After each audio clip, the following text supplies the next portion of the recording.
Hello students, a very good morning to all of you. So इस video में अब हम स्टार्ट करेंगे about the cause of refraction. फिर हम फर्दर पार्ट ऑफ चैप्टर जो है वो कंटिन्यू करेंगे। तो जो लोग पिछली वीडियो नहीं देख करके आए, मैं यहां पर लिंक प्रोवाइड कर दूंगा। सो वो बहुत इंपॉर्टेंट है कि आप वो वीडियो देख करके आए। वहां पर हमने डिस्कस किया कि रिफ्रैक्टिव इंडेक्स कैसा होता है, कैसे लिखा जाता है, उसको पढ़ा कैसे जाता है, ये सारी चीजें हमने पिछली वीडियो में आपको डिटेल में बताई। चलिए, तो आज हम बताते हैं आपको कॉज ऑफ रिफ्रैक्शन। रिफ्रैक्शन का कॉज या रीजन क्या है? अभी मैंने कहा रिफ्रैक्शन होती है बेंडिंग ऑफ लाइट। रिफ्रैक्शन होती है बेंडिंग ऑफ लाइट जब ये एक मीडियम से दूसरे मीडियम में जाता है, लेकिन दोनों की ऑप्टिकल डेंसिटी अलग अलग होनी चाहिए। एक मीडियम रेयरर होना चाहिए, एक डेंसर, तभी बेंडिंग होगी। लेकिन ये क्यों होता है भाई? बुक्स में इसका सीधा सीधा आंसर लिखा होता है, cause of refraction is due to change in speed of light. और सही भी है भाई, एयर से ग्लास में गई तो स्पीड बदल गई, लेकिन उससे बेंडिंग क्यों हो गई? स्पीड बदल गई तो उससे बेंडिंग क्यों हो गई? आइए उसको डिटेल में सोचते हैं। मैंने क्या कहा, सपोज ये हमारे पास ऊपर वाली साइड सारी एयर है, नीचे वाली साइड पे हमारे पास क्या है? ग्लास। नीचे वाले साइड में हमारे पास क्या है? ग्लास।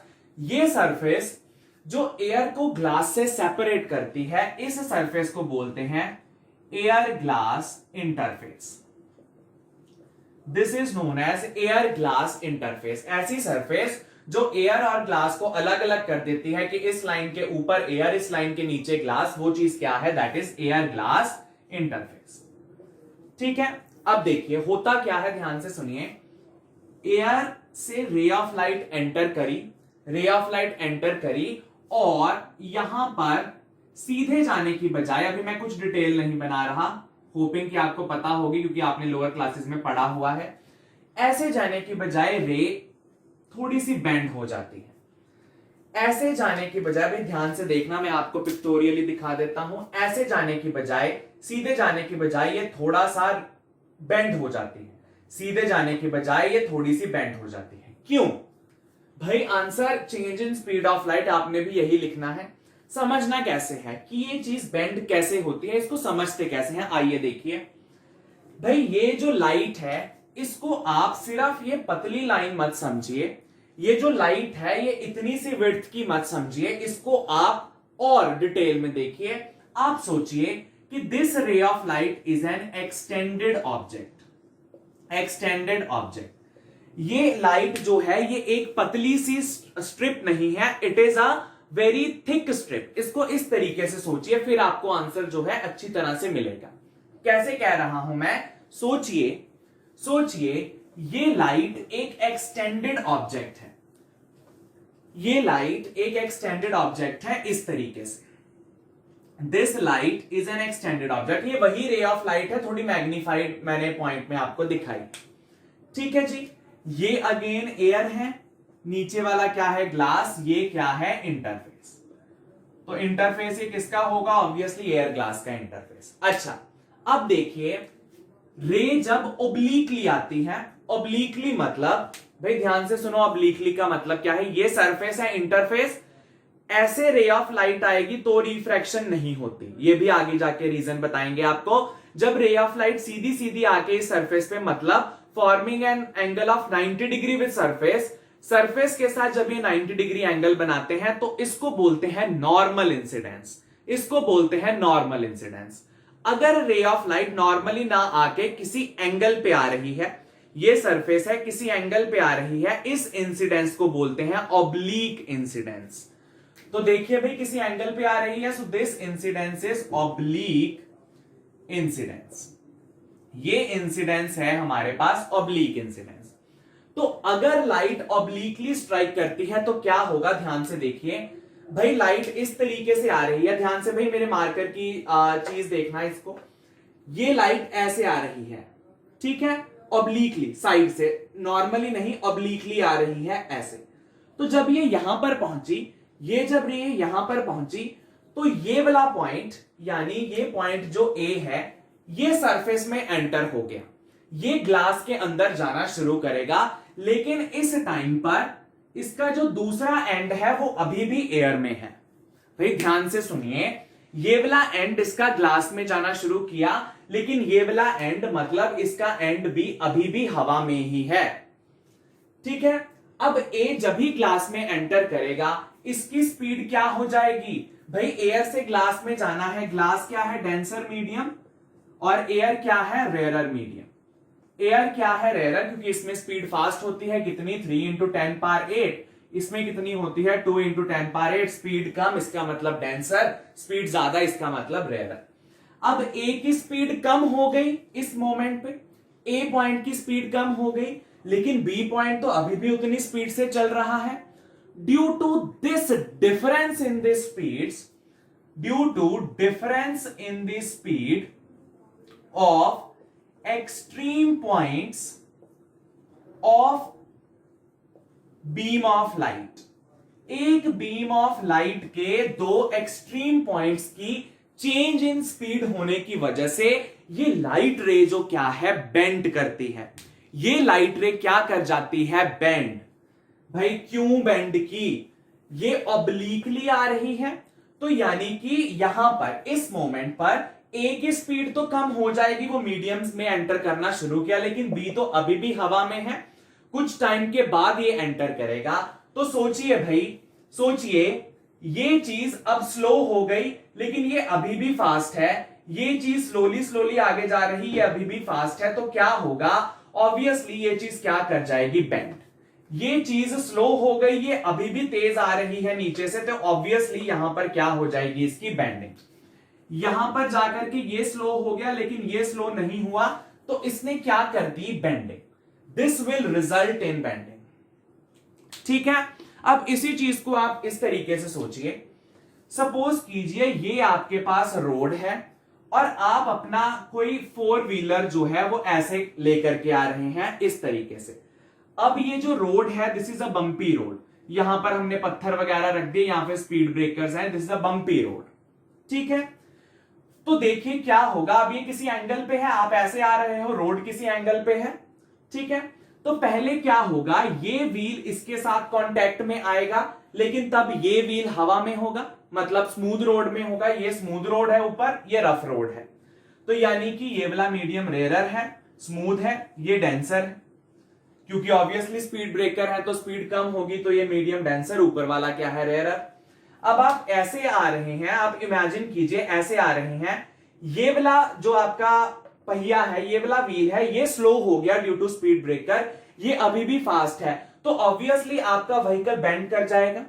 एक पहिया तो स्लो हो गया, दूसरा पहिया अभी भी तेज घूम रहा है, so that will cause the bending. वो चीज क्या करेगी? ये स्लो हो गया, ये फास्ट, तो ये ज्यादा आगे जाने की कोशिश करेगा, ये धीरे धीरे, तो उसकी वजह से एक टायर पीछे रह जाएगा, एक टायर आगे चला जाएगा, so this will cause bending. एक टायर स्लो, एक टायर फास्ट, तो क्या हो जाएगी? बेंडिंग। बेंडिंग कहां से होगी? फास्ट वाली साइड से, ऑब्वियसली वो तेज तेज जा रहा है, वो वहां से बेंड करेगा। तो ये भी रे ऑफ लाइट ऐसे आते आते ये वाला एंड था फास्टर, ये वाला एंड था स्लोअर, तो फास्टर वाले एंड से वो बेंड करना शुरू करेगा, तेज तेज घूम जाएगा और ये बेंड कर जाएगा इधर की ओर, ये बेंड कर जाएगा भाई इधर की ओर। ठीक है, it will bend like this.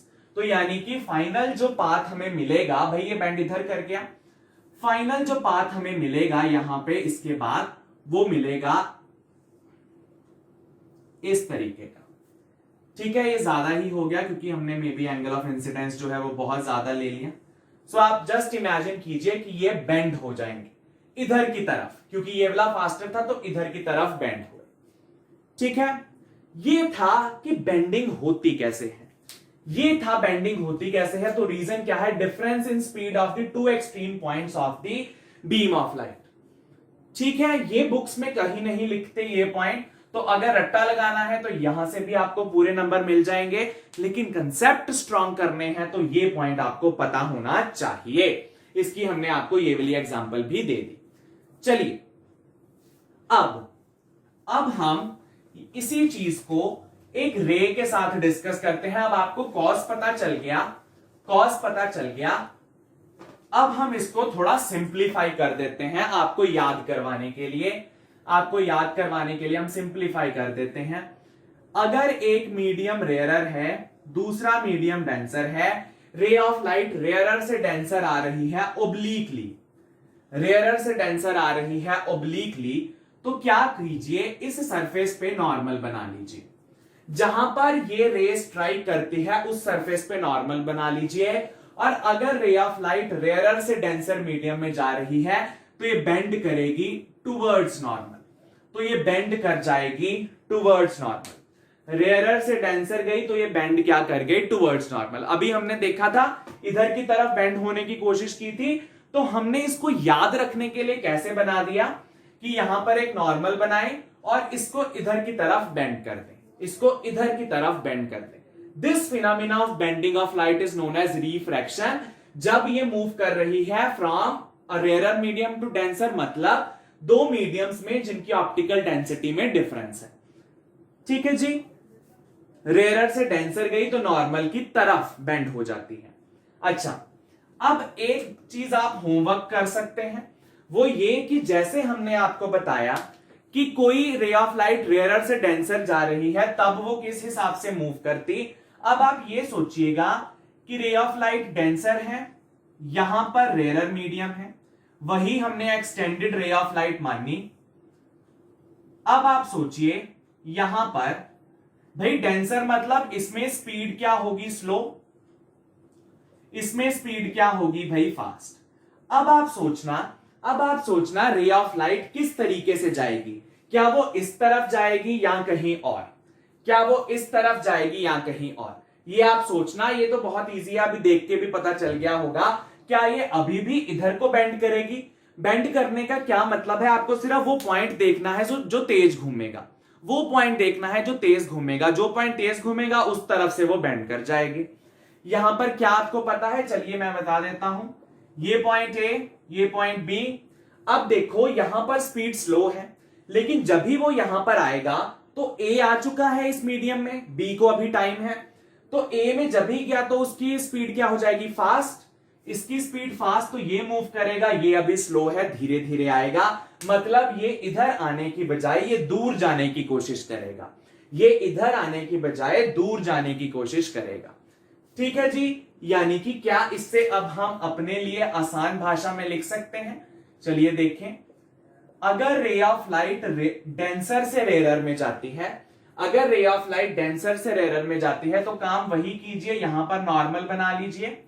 बस यहां पर इसकी तरफ गई थी जो हमने पिछली एग्जांपल में देखा, यहां पर इससे दूर जा रही है तो हम बोलेंगे it will move away from normal. यहां टुवर्ड्स नॉर्मल आई, यहां पर क्या गई है, अवे फ्रॉम नॉर्मल। यानी अगर रेयरर से डेंसर तो स्पीड कम हो जाएगी, ये अपने पास बुला लेगा, डेंसर से रेयरर जाएगी स्पीड फास्ट हो जाएगी तो ये इसको अपने से दूर कर देगा।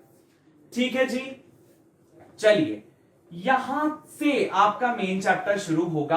अब भाई लिखवाने को तो एक लाइन में मैं वैसे ही लिखवा सकता था कि रेयरर से डेंसर याद रख लीजिए टुवर्ड्स नॉर्मल, डेंसर से रेयरर अवे फ्रॉम नॉर्मल। अब आपको उसका रीजन भी जो है डिटेल्ड वे में पता है। चलिए तो इसको हम आपको एक और दो तीन चीजें बता देते हैं भाई। ये लाइट, ये रे जो कि इंसिडेंट होती है इस सरफेस पे आके स्ट्राइक होती है, ये सरफेस, ये रे आई जो स्ट्राइक हुई, इस रे को बोलते हैं इंसिडेंट रे। भाई मैं इनकी डेफिनेशन नहीं लिखवा रहा, that will be the wastage of time. ऐसी रे ऑफ लाइट जो आके सरफेस को स्ट्राइक करती है वो इंसिडेंट रे। बेंडिंग होने के बाद जो रे प्रोड्यूस होती है, दिस रे इज रिफ्रैक्टेड रे, इसको बोलते हैं भाई रिफ्रैक्टेड रे। आफ्टर स्ट्राइकिंग द सरफेस, जब ये दूसरे मीडियम में ट्रेवल करी तो इस रे को बोलते हैं रिफ्रैक्टेड रे। यहां पर ये इंसिडेंट रे हो गई क्योंकि ये आके स्ट्राइक कर रही है, ये क्या हो गई, रिफ्रैक्टेड रे, क्योंकि इसने रिफ्रैक्शन किया, बेंडिंग हो गई। अच्छा, ये है हमारे पास नॉर्मल। तो angle between incident ray and normal is known as I, where I is angle of incidence, angle of incidence। तो ये I क्या है हमारे पास, I है एंगल ऑफ इंसिडेंस। किस किस के बीच में होता है, इंसिडेंट रे और नॉर्मल। इसमें बच्चे बहुत गलतियां करते हैं ये एंगल नॉर्मल और इंसिडेंट रे के बीच में है, ना कि इंसिडेंट रे और सरफेस के बीच में। अगर ये एंगल आपने बोला तो वो गलत हो जाएगा। एंगल कौन सा होता है? इंसिडेंट रे और नॉर्मल के बीच में जो एंगल है उस चीज को बोलते हैं एंगल ऑफ इंसिडेंस। तो यहां पर ये क्या है? एंगल ऑफ रिफ्रैक्शन आर, किसके बीच में? रिफ्रैक्टेड रे और normal. So R is angle of refraction, angle of refraction. ठीक है, हमेशा एंगल नॉर्मल के साथ बनाना है। इंसिडेंट रे नॉर्मल के साथ एंगल ऑफ इंसिडेंस, रिफ्रैक्टेड रे नॉर्मल के साथ एंगल ऑफ रिफ्रैक्शन। ठीक है जी। अच्छा, अब ये लिखना है तो लिख लीजिए कि अगर रेयर से डेंस जा रहे हैं हम तो टुवर्ड्स नॉर्मल बेंड होगी। लिखना है तो लिख लीजिए। अगर डेंसर से रेयरर जा रहे हैं तो अवे फ्रॉम नॉर्मल होगी। ठीक है, निचोड़ लिखना है तो लिख लीजिए, अदरवाइज मैंने आपको डिटेल्ड में तो ये चीजें समझा ही दी। Towards normal, away from normal. अच्छा, अभी मैंने आपको हमेशा कहा कि सरफेस से रे ने ऑब्लिकली आएगी तो बेंड होगी, अगर नॉर्मली आएगी तो बेंड क्यों नहीं होगी वो भी देख लेते हैं। वो बेंड क्यों नहीं होगी ये नोट कर लिया, फटाफट से स्क्रीनशॉट लेना है ले लीजिए। यही बातें जो है वो बाद में आपको याद रखनी है भाई। आज हमने इसको जान लगा करके आपको समझा दिया है, अब याद रखना आपका काम है। चलिए फटाफट से हम जो है और डिटेल में चलते हैं। अब भाई अगर ray of light, ray entering normally किससे भाई? Normally to the surface, surface के साथ नॉर्मली, तो क्या होगा यहां पर देखिए, ये हमारे पास सरफेस है, कोई भी मीडियम ले लीजिए, सपोज रेयरर से डेंसर जा रहा, सेम चीज होगी डेंसर से रेयरर गया तो रे ऑफ लाइट इस तरीके से आई। ठीक है, तो कहते बेंडिंग नहीं होगी, ये एज इट इज पास कर जाएगी। बेंडिंग नहीं होगी, ये एज इट इज पास कर जाएगी। ऐसा केस आपने रिफ्लेक्शन में भी देखा होगा। ये अगर मिरर है, ये उसकी रिफ्लेक्टिंग सरफेस है, रे ऑफ लाइट आई, उसने कोई एंगल उंगल नहीं बनाया, वो एज इट इज वापस चली गई। इसको बोलते हैं रे of light retraces its path, जिस पाथ से आई थी उसी पाथ से वापस चली गई। यहां हम कहेंगे जैसे आई थी वैसे चली गई विदाउट एनी बेंडिंग।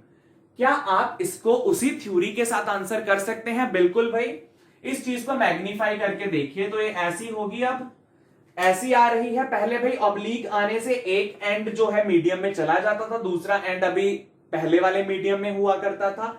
अब ऐसे आ रही है, मींस सेम टाइम पे दोनों जो पॉइंट्स हैं वो स्ट्राइक करेंगे ए और बी, तो दोनों की सेम तरह से स्पीड चेंज होगी। अगर इसकी स्पीड 2 इंटू 10 पावर 8 हो गई, इसकी भी स्पीड 2 इंटू 10 पावर 8 हो गई, तो ये विदाउट बेंडिंग ही आगे को चले जाएंगे। इनमें कोई स्पीड का चेंज नहीं आएगा, तो ये एज इट इज आगे चले जाएंगे। सो अगर ray of light normally enter करती है सरफेस के भाई 90 डिग्री के एंगल पे, ये सरफेस है, दिस इज सरफेस या इंटरफेस। नॉर्मली रे ने जो एंगल बनाया सरफेस के साथ वो क्या है? 90 डिग्री, इसीलिए हमने कहा था नॉर्मल सरफेस के साथ, तो वो एज इट इज पास कर जाएगी विदाउट एनी बेंडिंग, बिना बेंडिंग के। अच्छा, यहां पर अगर आपको लिखना हो what is angle of incidence, what is angle of incidence इस रे में, तो भाई याद होगा आपको, अभी अभी करवाया है। एंगल ऑफ इंसिडेंस होता है इंसिडेंट रे और नॉर्मल के बीच में एंगल। और नॉर्मल कहां बनता है? नॉर्मल कहां बनता है? जिस पॉइंट पे रे ऑफ लाइट स्ट्राइक करती है उस पॉइंट से आप एक नॉर्मल बना लीजिए। ये हमने नॉर्मल बना दिया। क्या इंसिडेंट रे भी यही है? बिल्कुल। क्या नॉर्मल भी यही है? बिल्कुल। तो इंसिडेंट रे और नॉर्मल के बीच में एंगल क्या हो गया? कोई भी नहीं, तो एंगल क्या है? जीरो। एंगल ऑफ इंसिडेंस क्या है? जीरो। एंगल ऑफ इंसिडेंस होता है इंसिडेंट रे और नॉर्मल के बीच में एंगल। नॉर्मल भी ऐसे, इंसिडेंट रे भी ऐसे, तो एंगल क्या है? 0 डिग्री। अच्छा, अब मैंने कहा ये एज इट इज पास कर गया, ये एज इट इज पास कर गया, तो ये रे हो गई रिफ्रैक्टेड रे। नॉर्मल तो अभी भी यही वाला है इस सरफेस पे, नॉर्मल तो यही वाला है। रिफ्रैक्टेड रे और नॉर्मल के बीच में एंगल क्या है? अगेन 0। यही रिफ्रैक्टेड रे, यही नॉर्मल, एंगल ऑफ रिफ्रैक्शन क्या है? 0। तो यानी कि अगर आपको कोई कह दे ray of light is entering making an angle of incidence 0 degree, तो इसका मतलब वो ये वाले केस की बात कर रहा है। या अगर वो बोल दे ray of light is entering normally to the surface के नॉर्मली, तब भी वो इसी केस के बारे में बात करता है। अच्छा, अब सोचिए, क्या कोई और केस भी इस तरीके का हो सकता है कि लाइट बिना बेंड किए आगे चली जाए? क्या कोई ऐसा केस है लाइट बिना बेंड किए हुए आगे चली जाए? बिल्कुल। कब होगा? देखिए, अगर रे ऑफ लाइट गई सपोज एयर में ही चली गई, तो ऑब्वियसली स्पीड तो बदलेगी ही नहीं, यहां पर भी उतनी ही, तो कोई जो चेंज इन स्पीड नहीं आएगा, तो बेंडिंग नहीं होगी। एयर से एयर जाने का क्या मतलब है? एयर से एयर जाने का मतलब है ऑप्टिकल डेंसिटी में कोई डिफरेंस ही नहीं है। हमने रिफ्रैक्शन की डेफिनेशन में ये पार्ट बहुत अच्छी तरह से पढ़ा कि उन मीडियम्स की ऑप्टिकल डेंसिटी में फर्क होना चाहिए, दो मीडियम की ऑप्टिकल डेंसिटी में फर्क होना चाहिए। अच्छा, सपोज यहां पर मैंने एयर और एयर ले ली। सपोज कीजिए कोई मीडियम है जो कि अलग अलग हैं, लेकिन उनकी ऑप्टिकल डेंसिटी सेम है। सपोज कीजिए दो मीडियम अलग अलग हैं, लेट अस सपोज कोई दो गैसेस हैं। सपोज कर लीजिए, दिस इज नॉट ट्रू, कि कार्बन डाइऑक्साइड और नाइट्रोजन दोनों है तो अलग अलग मीडियम, लेकिन हो सकता है लाइट जो है बेंड ना करे। तो क्या रिफ्रैक्शन नहीं हुई? बिल्कुल नहीं, क्योंकि स्पीड ऑफ लाइट चेंज ही नहीं की। हो सकता है उन दोनों की ऑप्टिकल डेंसिटी क्या हो? सेम। तो दो केसेस में ray of light without bending जाएगी, even if it is moving from one medium to other. कब? या तो नॉर्मली सरफेस के नॉर्मली स्ट्राइक करें, या दोनों की ऑप्टिकल डेंसिटी क्या हो? सेम। इन्हीं दो केसेस में वो नॉर्मली पास कर सकते हैं। अच्छा, चलिए, अब भारी भरकम सी बातें हुई, अब थोड़ा सा इसको शांत करते हैं आपको भी, और जो आपकी बुक में आपको सामने से दिखेगा वो चीज पढ़ते हैं। आइए, लॉज ऑफ रिफ्रैक्शन। रिफ्रैक्शन के क्या लॉज हैं भाई? First law is incident ray, refracted रे and normal lie in a same plane at the point of incidence। ठीक है, तो वो कह रहे हैं कि इंसिडेंट रे, रिफ्रैक्टेड रे और नॉर्मल का जो प्लेन है वो सेम है। तो देख लेते हैं क्या सेम है। बिल्कुल, ये हो गई इंसिडेंट रे, ये हो गया नॉर्मल, ये हो गई रिफ्रैक्टेड रे। क्या इनका प्लेन एक ही है? प्लेन क्या है इनका? X Y. यही प्लेन में हो रही हैं बातें, ये वाली प्लेन में, इसी प्लेन में हो रही हैं बातें। इंसिडेंट रे भी इसी प्लेन में है, नॉर्मल भी इसी प्लेन में है, रिफ्रैक्टेड भी इसी प्लेन में है। प्लेन मतलब सपोज ये बोर्ड का plane X and Y, board का प्लेन एक्स और वाई, ठीक है। तो उसी में बात हो रही है। रे ऑफ लाइट ऐसे आई, नॉर्मल भी ऐसे बना, रिफ्रैक्टेड रे भी ऐसे बन गई, तो हम कह सकते हैं इंसिडेंट रे, रिफ्रैक्टेड रे, नॉर्मल वो एक ही प्लेन में है, they are in the same plane. Second is important, second law को बोलते हैं स्नेल्स लॉ। सेकंड लॉ का नाम है Snell's law, and this says कि refractive index is always equal to sine of angle of incidence divided by sine of angle of refraction. Sine of angle of incidence to sine of angle of refraction, मतलब refractive index is the ratio of sine of angle of incidence to sine of angle of refraction. अब ये चीज क्या कहती है, ध्यान से सुनिएगा। ये चीज क्या कहती है, मैं फर्स्ट पॉइंट डिलीट कर रहा हूं और इसको मैं ऊपर करके लिख देता हूं।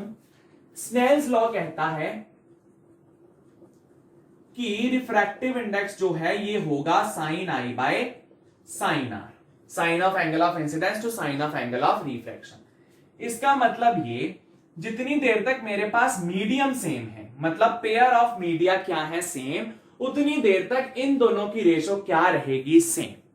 इन दोनों की रेशो क्या रहेगी? सेम, अगर पेयर ऑफ मीडिया सेम है, यानी उस टाइम पे if pair of media is same then mu is constant. Mu constant क्यों रहा? क्योंकि इनकी रेशो क्या रही होगी? कांस्टेंट। अब ये क्या है भाई?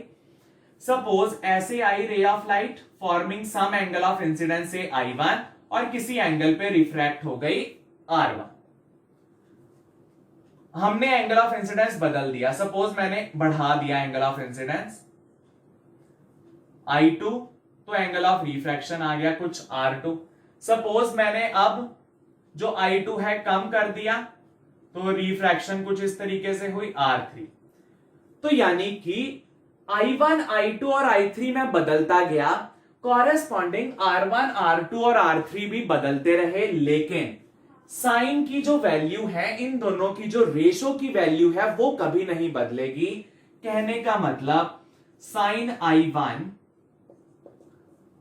Bye sine R1 equals to sine I2 by sine R2 equals to sine I3 by sine R3।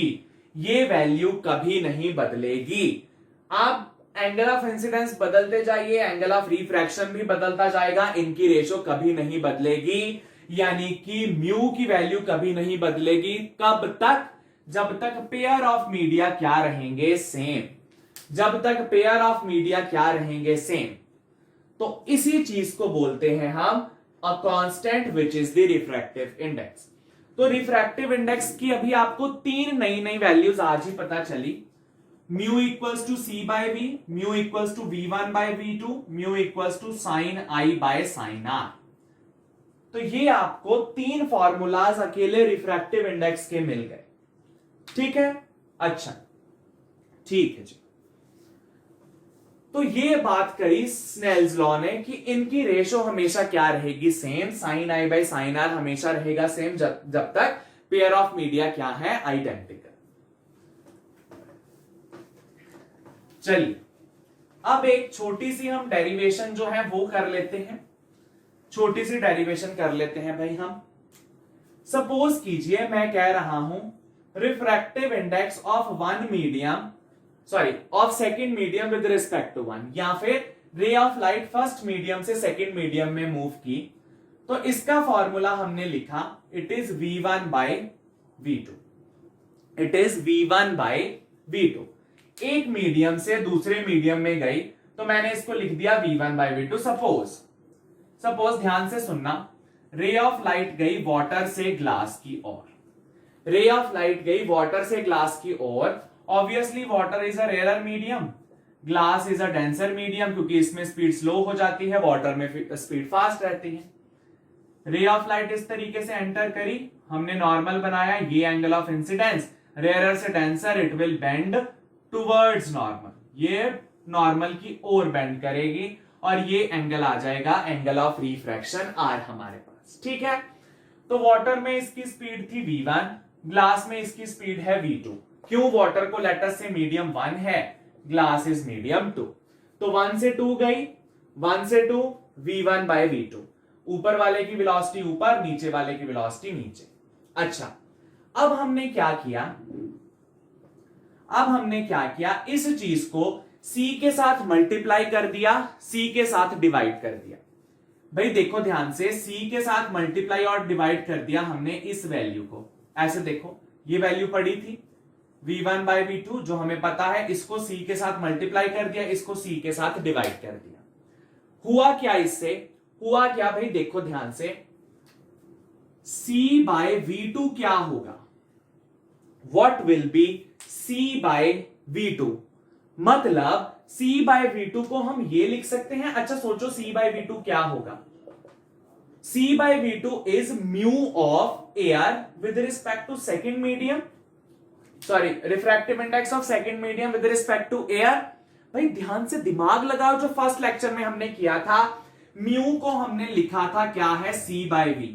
कब? जब ये जाता है एयर से मीडियम में, यही चीज लिखी थी हमने। तो एयर की वेलोसिटी ऊपर, मीडियम की वेलोसिटी नीचे। तो अब हमारे पास क्या सामने आ गया, C बाय V2। तो फटाफट से दिमाग में स्ट्राइक किया होगा, C मतलब ये एयर से स्टार्ट करके V2 दूसरे मीडियम में आया होगा। V2 is the second medium, तो velocity of the second medium. तो क्या मैं इसको कह सकता हूं this is μ2 with respect to air, जिसका ये फॉर्मूला बन सकता है μ2 with respect to air is C by V2। बिल्कुल। अच्छा, इतनी बात आपको समझ आई। तो मैंने अगले स्टेप में क्या किया भाई, V1 को नहीं छेड़ा मैंने, C को नहीं छेड़ा, C बाय V2 की जगह पे मैंने क्या लिख दिया, μ2 विद रिस्पेक्ट टू एयर। मैंने इसको लिख दिया refractive index of 2 with respect to air. कौन सा फॉर्मूला यूज करके, जो हमने फर्स्ट लेक्चर में किया था, एयर से मीडियम में जाते हुए एयर की स्पीड ऊपर, मीडियम की स्पीड नीचे। इस फॉर्मूला को यूज करते मैंने ये चीज आपको समझाई। अच्छा, अब देखो यहां पर पड़ा है V1 बाय C, यहां पर पड़ा है V1 बाय C। तो मैं ये लिख सकता हूं V1 को नीचे ले आऊं, V1 को नीचे ले आऊं, V1 ऊपर पड़ा था, मैंने उसको डिवाइड करके नीचे लिख दिया। लिख ही सकते हैं भाई, मैथमेटिकल स्टेप। V1 ऊपर पड़ा था, उसको नीचे। अब इसी का रिवर्स सोचो, अगर V1 नीचे पड़ा आप इसको ऊपर लिख सकते हो, तो V1 ऊपर पड़ा था, मैंने नीचे लिख दिया। अब C बाय V1 क्या होगा, C बाय V1 कहीं एयर से 1 में जाती हुई रिफ्रैक्टिव इंडेक्स को तो नहीं रिप्रेजेंट कर रहा। बिल्कुल, देखो जिससे जा रहा उसकी वेलोसिटी ऊपर, जिस मीडियम में जा रहा उसकी वेलोसिटी नीचे। तो एयर से गया, एयर की वेलोसिटी ऊपर, जिस मीडियम में गया उसकी वेलोसिटी नीचे। C बाय V1 क्या है, μ1 विद रिस्पेक्ट टू एयर। तो C बाय V1 को मैं क्या लिख सकता हूं, μ1 with respect to air, μ1 with respect to air. यानी कि इसका एक नया फॉर्मूला क्या अब आपके सामने आ रहा है, इसका नया फॉर्मूला क्या अब आपके सामने आ रहा है। Let us see, μ1 to 2 will be equals to μ2 with respect to air divided by μ1 with respect to air। या फिर सीधा सीधा ही आप इसको लिख सकते हैं μ1 to is μ2 by μ1। ये अंडरस्टूड ही होगा कि ये विद रिस्पेक्ट टू एयर होंगे, ये क्या होंगे, विद रिस्पेक्ट टू एयर और वैक्यूम, क्योंकि वो हमारा क्या था, स्टैंडर्ड। अब याद कैसे रखना है, μ1 टू नीचे वाला ऊपर, ऊपर वाला नीचे। ठीक है जी। सो μ2 ऊपर आ जाएगा, μ1 नीचे आ जाएगा। ठीक है, ये बात आपको क्लियर हुई। चलिए, अब ये फॉर्मूला हम कब यूज करते हैं। अभी मैंने आपको पहले लेक्चर में ये बताया था कि हमें हमेशा नहीं दिया होगा कि भाई एयर से ही कोई चीज जो है वो किसी मीडियम में जा रही। अभी हमने यहां पर भी डायग्राम कहां से कहां की बनाई थी, वाटर से ग्लास की। लेकिन हमें हमेशा पता होता है विद रिस्पेक्ट टू एयर, क्योंकि उसको स्टैंडर्ड माना है। तो उसके लिए हमारे पास ये फॉर्मूला है, जिसमें जो सेकंड की है हमें एयर के विद रिस्पेक्ट पता होगी, फर्स्ट की भी एयर के विद रिस्पेक्ट, लेकिन हम उनके आपस में, उनके बीच में निकाल लेंगे। अब इसी को देखते देखते, इसी फॉर्मूला को देखते देखते आइए करते हैं एक और चीज। इसी फॉर्मूला को देखते हुए एक छोटी सी चीज हम और कर लेते हैं। क्या है भाई वो, μ1 से 2 जाते हुए हमने कहा μ2 with respect to air, μ1 with respect to air, इस हिसाब से लिख सकते हैं। अच्छा, अब मुझे फाइंड आउट करना है refractive index of glass with respect to water. भाई विद रिस्पेक्ट टू वाटर हमें तो बताया गया था कि हमेशा विद रिस्पेक्ट टू एयर ही आना चाहिए, लेकिन वाटर कैसे निकलता है, नीचे वाला ऊपर लिख लीजिए, μg किसके विद रिस्पेक्ट, एयर के, डिवाइडेड बाय ऊपर वाला नीचे, ऊपर क्या है, वाटर, नीचे विद रिस्पेक्ट टू एयर। भाई μ2 ऊपर चला गया, μg ऊपर चला गया, 1 नीचे आ गया, W नीचे आ गया, ये दोनों किसके हैं, विद रिस्पेक्ट टू एयर। यानी ग्लास का रिफ्रैक्टिव इंडेक्स देखना है विद रिस्पेक्ट टू वाटर, ऊपर वाले के विद रिस्पेक्ट ही देखा जाता है नीचे वाले का। तो नीचे वाला ऊपर आ गया μg, ऊपर वाला नीचे आ गया μw। इनका एयर के विद रिस्पेक्ट पता है बिल्कुल, तो ग्लास और वाटर का आपस के बीच में रिफ्रैक्टिव इंडेक्स मिल जाएगा आपको। ठीक है जी। सो ये वैल्यू सपोज मैंने आपको दे दी, μg to air is 1.5, mu water to air is 1.33। ये मैंने आपको दे दी वैल्यू, तो यहां पर पुट कर दीजिए 1.5 डिवाइडेड बाय 1.33, ये क्या आ जाएगा, refractive index of glass with respect to water. तो ये फॉर्मूला आपको इन केसेस में काम आएगा जब आपको एयर के विद रिस्पेक्ट नहीं पूछा गया, आपको ग्लास का विद रिस्पेक्ट पूछा गया था वाटर के, आपको पूछा गया था ग्लास का विद रिस्पेक्ट टू वाटर। ठीक है, तो आज मुझे लगता है आज की वीडियो में हमें इतना जो पार्ट है वही कवर करना चाहिए। अगली वीडियो में हम आपके लिए लेके आएंगे एक बड़ी ही important derivation, that is the derivation of reversibility. उसके बाद हम अबाउट वेवलेंथ के बारे में बात करेंगे and then will start with the rectangular glass lab. फिर उसके बाद हम एक रेक्टेंगुलर ग्लास लैब के बारे में बात करेंगे, उसके न्यूमेरिकल्स डिस्कस करेंगे, रियल डेप्थ, एपरेंट डेप्थ के बारे में। फिर हम डिस्कस करेंगे अबाउट प्रिज्म। प्रिज्म वाला भी बड़ा ही एक क्यूट सा टॉपिक है, तो वो भी हम आपके साथ जल्दी जो है सॉल्व करेंगे। लेकिन ये जो वीडियो है ना, वीडियो 02, इस वाली वीडियो में कॉज ऑफ रिफ्रैक्शन के बारे में जो आपको इंफॉर्मेशन दी है, आप कहीं पर वो लिख के उसको फ्रेम कर लीजिए, क्योंकि कॉज समझना बहुत ही मुश्किल काम होता है, लेकिन विद दीज एग्जांपल्स हमने बहुत आसानी से जो कॉज है इसको समझा। तो अगर अभी भी किसी को समझ नहीं आ रहा तो बार बार करके आपने कोई पॉइंट जरूर मिस किया होगा इस वीडियो का, उसको देखें तो आपको हर एक पॉइंट जो है उसके बारे में क्लैरिटी मिल जाएगी। So this was all about this video. In the next video, we'll continue with the further part of the chapter.